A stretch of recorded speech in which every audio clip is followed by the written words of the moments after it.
of the perks of my job, which I love, is the fact that I get to hang out with kids. I mean, that's like the best job ever. They keep you young, they're vibrant, all good stuff. My office is usually a wreck because there's like soccer balls all over the place and candy wrappers all over the place, but it's so much fun because they have so much energy, and it always keeps things interesting. But one of the things that I've started to realize is that as time passes, and I end up realizing that I'm getting further and further away from my own youth, which is not always a fun realization.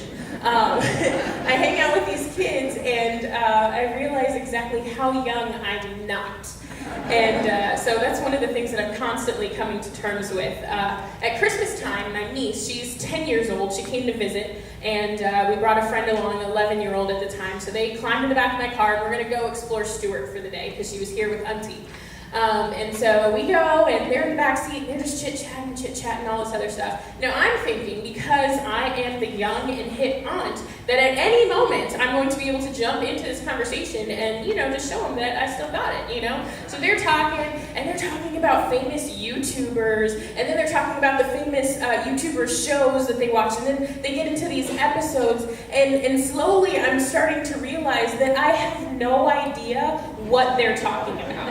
I don't know who this person is, and then this person was on this person's show, and this show got canceled, but this show's still on, and I can't wait till this show comes back on. And I'm like, I watch regular TV, and always stuff comes on in the fall. Like, I don't understand the internet television. I just don't get it. So I'm constantly reminded that there's a couple of things that I'm just not too keen on anymore.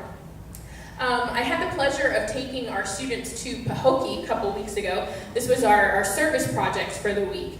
And we had a great time. One of the things we got to do was go to what was called the Lighthouse Cafe. And the Lighthouse Cafe, this was particularly in the city of Belle Glade, but they're open for breakfast and for lunch. And so they serve breakfast and lunch to the community that's in need. And it's a really amazing opportunity to serve. And I was so proud of our kids. They rolled up their sleeves and got back in the kitchen, and they're slicing onions and cutting up stuff and making peach cobbler. And we were all super proud as adults. And one of the great pleasures that we had was there was a little girl named Jada. Every morning she would come running in, and she made great friends with one of our chaperones. And so they would come, and she would come in and chit-chat in the morning, and she was just a delight. She had this beautiful big smile and just all of this energy, which was so incredible. And so on the very last day, Jada came running up, and she looks at the chaperone, and she says, I want to take a picture with you. And then she looks at me, and she goes, I want to take a picture with you too, both of you. So I was like, okay, no problem. So I pull out my iPhone, and I'm thinking, I've got all the camera and everything ready, but apparently I was taking too long. So little Jada grabs it, and she's flipping the camera around so we can take a selfie. And in 2 seconds flat, she's selfie ready, and she's got her peace sign up, and she's ready and posed and ready to go. And here's this little girl who's just, a child of the times, and she knows exactly how all of that stuff works. And so I just had to chuckle to myself because I'm like, apparently I'm not as quick and fast as I thought I was. Okay, that's fine. It's all right. She knew how to work my camera better than I did. And one of the other things that this same chaperone noticed, we took our kids to the pool, and it was hot, and everybody was a little bit tired. It was the middle of the day, and so the kids are, kind of fiddling around, and they kind of have this deadpan look on their faces. The sun's beating down on them, and they're tired, and their faces look like they're tired. But as soon as you move that camera anywhere near their faces, instantly they are selfie ready. They do like the hair flip and the head tilt, and they're ready, and they're smiling, and everything's about the picture and the camera. And it just proves, that it's a sign of the times. This is the world that we live in today. These kids are attuned to the fact that cameras are always at the ready. We can constantly and immediately capture these images of people, and that's how we do things in our world. My dad, he was an amateur photographer for a couple years. This was way before I was born, but he would take wedding pictures for people just to make a couple of bucks on the side. And as kids, he would tell us that he always enjoyed going back into the dark room. And in the dark room was where he got to see those pictures come to life. And so he would be fiddling around with the negatives and all that kind of stuff. And he was kind of a purist, he would tell us. He liked for the images to really represent exactly what was shown. And then on very special occasions, he would make the occasional special picture, and he would use certain tools and certain filters to make the picture look a little bit more special.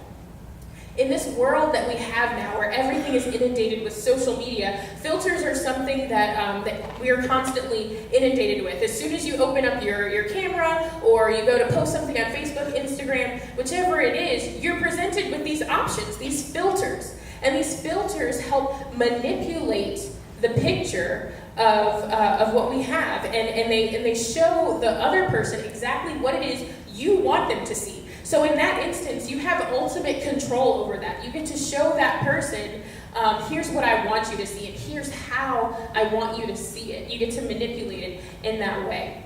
Now, in the book of Genesis, we get an image of God creating the world as we know it. He takes all this time and he creates everything that we see. And one of the things that we learn is that we are created in his image. We have something of him in us. And so in Genesis chapter 1, verses 27, we learn this. It says, "So God created human beings in his own image. In the image of God, he created them. Male and female, he created them." That was one of the first Bible verses I ever had to memorize as a kid. And I always kind of liked it because it kind of reminded me of a little nursery rhyme, a little Dr. Seussy. But in that verse, we can zero in and focus on the fact that as human beings, we are made in the image of God. Now, that's something that's obvious to us. We all know that. We've all heard it because at the very least, we've all at least made it to Genesis in our daily reading plan. We've gotten there. So we know. We're like, yes, okay, I am created in God's image. But a lot of times we end up losing sight of that. Now, in current events and in the news today, which I admittedly try very hard not to watch because it does end up depressing me, which is funny because I have a degree in journalism, but I don't like the news. It's fine. It's okay. But we're constantly seeing in this world that people are disregarding the fact that we are made in God's image, because we end up fighting over things like our skin color or our gender, our economic status, which way you lean politically. We fight over religion, all kinds of things. And in these moments, we end up forgetting how priceless we are as human beings. Now, I've been thinking about this message for a couple of weeks since Pastor Jeff asked me to come up here. And it didn't quite hit me until this past weekend, watching the news and seeing the updates on my phone in Charlottesville, Virginia. There's groups of people with this ethnocentric mindset, and they're just hating people just to hate people, just for the sake of hatred.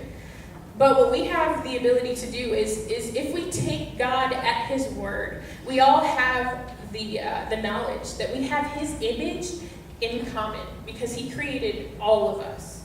So our individual selves, every single one of us, we have a reflection of God himself. No matter who you are, we have the reflection of God himself in us. We have a very specific and particular part of our makeup, of our DNA that mimics or imitates God himself, our creator.